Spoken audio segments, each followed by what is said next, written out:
balik. Dia macam dia tidak diproses Tidak. Dia macam dikeringkan saja and then kita rendam dia jadilah daun balik. Tengok ni betapa besarnya walaupun sebenarnya segenggam si kecil-kecil ni je sebenarnya. Bila kau panas jadi banyak ni. Jadi apa yang kita minum tu banyaklah khasiat yang kita dapat. So korang boleh beli ini oolong tea yang kita minum ni oolong tea.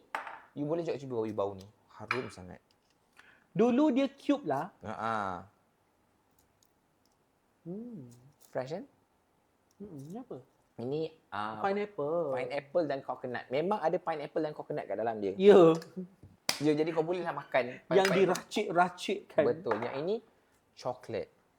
Nama chocolate. dia adalah Velvet Noir. Chocolate caramel black tea.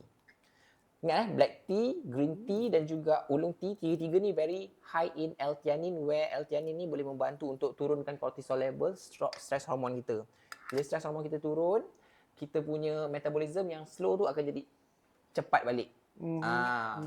Lepas tu dia lebih sihat lah, tinggi antioksidan dan sebagainya. Jadi kalau you nak beralih kepada minuman, habit minuman yang lebih sihat, Mak Nur sarankan korang cuba artisan tea daripada Super Cube ini berbaloi dan confirm tak menjadi umpatan orang. Confirm. Ini memang confirm. Orang minum memang kau rasa kau atas dik. Ya. Kan macam atas-atas kan? Tengok ada dia punya Packaging dia.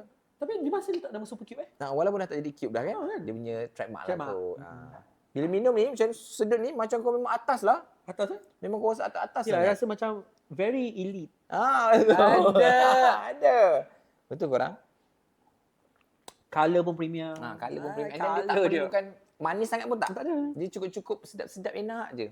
Betul. Dia tak sikit dia kau nak letak stevia pun boleh. Tak stevia And then, better kan? Teh ni dia tak ada rasa pahit tu.